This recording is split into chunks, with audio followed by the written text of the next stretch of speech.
Hello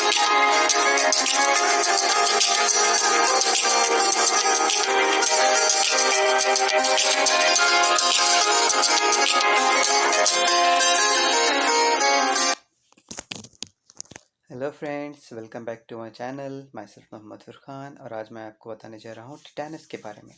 tetanus is also called as lockjaw. Tetanus को lockjaw इसे भी कहा जाता है क्योंकि ये आपके जॉस को पूरी तरह से लॉक कर देता है, because it causes locking of your jaw, that's why it is called as lock jaw.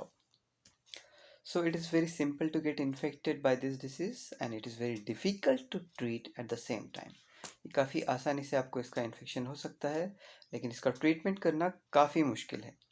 जैसे कि आप यहाँ पे देख सकते हैं, पहले इमेज में आपको दिख रहा है कि किसी इंसान के पैर में कील घुसती है, जिसकी वजह से उसको इन्फेक्शन हो गया, और उस इन्फेक्शन की वजह से उसकी बॉडी, जैसे कि आप यहाँ पे देख पा रहे हो, काफ़ी अकड़ गई है. So this is the outcome of tetanus. Tetanus की वजह से इस तरह से इंसान की बॉडी अकड़ जाती है, या मसल्स क्रैम्प्स आ जाती है, या मसल्स पूरी तरह से स्टिफ हो जाती है, इनवॉलंटरी मूवमेंट बंद हो जाती है, जैसे आप अपने हाथ पैर नहीं हिला सकते हो. So it is the condition, और it is the disease in which if you get infected with this and not get treated, you may get this problem of muscles stretching. So your muscles will be locked completely. You are unable to move out anywhere. So this is the major problem with this disease. So as you see here, there is a neonate who is also having very infection of Clostridium tetani. So because of this infection, his body was completely rigid. Okay. So ऐसे समझा जा रहा था कुछ सालों पहले कि tetanus के केसेस इंडिया में कम होते जा रहे हैं, लेकिन पिछले 3-4 सालों में जैसे जैसे केसेस फिर से बढ़ते गए, ये एक काफ़ी चिंता का विषय हो गया. Tetanus cases previously were reducing in India, but now they are again emerging out because of certain reasons. But it is very dangerous situation for us. If we cannot control it, it will lead to serious concerns. So it remains difficult disease to treat with high morbidity and mortality. So the mortality or the death rate is very high with these diseases. So this report was published in The Hindu in 2018 regarding this, and the doctor present in that situation was told to The Hindu that out of 52 cases in 2017, 20 patients were died. Okay, out of 52, 20 died. So this is very very higher ratio in which the patients were died. So in the following image, you can see that the cases were 2000. In 2012 it was 2400, but they are keep on increasing, and in 2019 they reached to 7000 again. So जैसे जैसे time बढ़ता जा रहा है, यहाँ पे cases का number भी बढ़ रहा है. कर्नाटका में ये एक रिपोर्ट पब्लिश हुई थी जिसमें 52 केसेस रिपोर्ट किए गए थे 2017 में उस हॉस्पिटल में, जिसमें से 20 पेशेंट्स की डेथ हो चुकी है. सो ये काफ़ी डेंजरस डिसीज़ है. जब भी होता है या जिस किसी को भी होता है, उसमें से मॉर्टेलिटी रेट बहुत ज़्यादा है.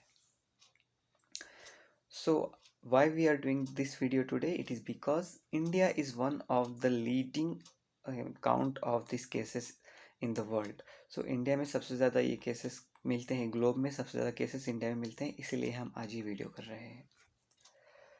So recently in 2021 September, a report was published in Times of India that a 12-year-old boy was admitted due to tetanus in Government Medical College and Hospital, Nagpur. He was on ventilator for 37 days. एक बच्चा admit हुआ था government medical college Nagpur में, जिसको ventilator की ज़रूरत हुई. 37 days तक वो वेंटिलेटर पे था, क्योंकि उसकी ट्रीटमेंट करना काफ़ी डिफ़िकल्ट हो चुका था. He was on later stages. So ये डिसीज़ काफ़ी डेंजरस है. अगर किसी को होता है तो बहुत दिक्कत की बात है, इसीलिए हमको इससे बचना चाहिए. सो किस तरह से इन्फेक्शन होता है? What are the different ways by which the infection can occur?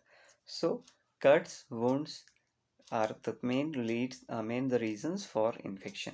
तो अगर आपको कहीं कटता है, कहीं आपको इंजरी होती है, कोई कील घुसता है, या किसी खेत में काम करते वक्त कहीं इंजरी होती है, तो बिल्कुल भी नज़रअंदाज ना करें. आप जल्दी से उसके लिए फर्स्ट एड लें. जैसे कि आपको अगर नीडल लगती है या कोई कैंची लगती है, छुरी लगती है, कांटा चुभता है या फिर कील लगती है, तो ट्रीटमेंट लेने की कोशिश करें या जल्दी से जल्दी ड्रेसिंग करवा लें. So you should get treated yourself or get dressed first aid at at the time when you get the injury as early as possible. So how much time it requires to give from infection to how much time it will take for the symptom to appear? Generally, the incubation period is of 3 to 21 days. It may mostly in most of the cases it may appear in 14 days. सो कितना समय लगता है आपको injury होने से लेके ये disease के सिम्टम आने में? तो जनरली 3 से 21 दिन के भीतर ये हो सकता है, या 14 दिनों में भी आपकी डिसीज के सिम्टम आपको दिखने लगेंगे. सो क्या क्या सिम्टम हो सकते हैं? आपके जॉज या आपके जो आपका जो जबड़ा है उसमें आपको क्रैम्प आने लगेगा. उसके बाद आपके जो मसल्स है वो एकदम से टाइट होने लगेंगे. आपको बहुत सारा पेन होगा बॉडी में. आपको कोई भी चीज़ खाते वक्त जब आप निगलते हो तो उसमें तकलीफ होगी. आपको शिवरिंग आ सकती है. आपको बहुत सारा सर दर्द होगा, बुखार आएगा और काफ़ी सारे सिम्टम्स भी आएंगे. So what are the symptoms for this disease? It include jaw cramping, involuntary muscle tightening, painful stiffness over all the body, troubling in swallowing the food, then jerking or scissoring, headache, fever, and sweating. So these many symptoms may appear as we see here in the images. There are certain stiffness of muscles is represented. So other complication may include the tightening of your vocal cord. You cannot talk properly. Apart from that, there is possibility of fractures in your bone because of the stiffness in your body. Then the blockage of any artery may possible because of the toxin lead to the blockage or clot of the blood, which is responsible for blockage of arteries in the lung and any other region. Then breathing difficulty is also possible, which may lead to fatal condition in 1 to 2 days, in 1 to 2 cases out of 10 cases. So 20% is the possibility of fatal deaths. So other complications जो होते हैं उसमें involve होता है आपके vocal cord में आपको tightening आ जाएगी. जैसे कि आप बात करने की कोशिश करो तो आपको बात करते नहीं आएगा. आपके स्टिफनेस या मसल आपके जो टाइट हो जाएंगे उसकी वजह से बोन्स भी फ्रैक्चर हो सकती है.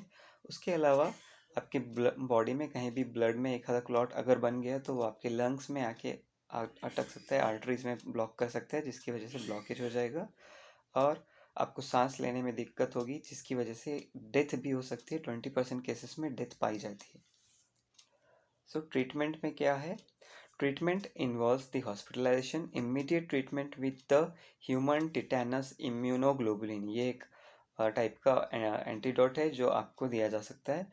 आपकी जो भी वुंड है उस पर आपने प्रॉपर केयर करना चाहिए. Drugs to control muscle spasms, जो भी आपकी मसल स्टिफनेस हो गई है उसके लिए आपको ड्रग दिया जाएगा, कुछ एंटीबायोटिक दिए जाएंगे और जैसे कि आपकी कंडीशन है उसके हिसाब से आपको वेंटिलेटर वगैरह भी लग सकता है in case you have not been vaccinated. So vaccination ये इसके लिए बेस्ट सॉल्यूशन है. जैसे कि टी डैप वैक्सीन है जो कि बड़ों के लिए होता है या बच्चों के लिए डी टैप होता है. So vaccination is the must and when you get vaccinated take proper care of yourself. By that only you can save yourself और योर लाइफ. सो अगर आपको वीडियो अच्छा लगे तो प्लीज़ लाइक, शेयर, कमेंट कर दीजिए, subscribe किए हम कर दीजिए हमारे चैनल को. आपको इस तरह के कई इन्फॉर्मेटिव वीडियोस मिलते जाएंगे. You will get more informative videos like this. Please share, subscribe and comment for this video and try to spread this so that we can save someone's life. Stay tuned with us. We will update you with new disease very soon.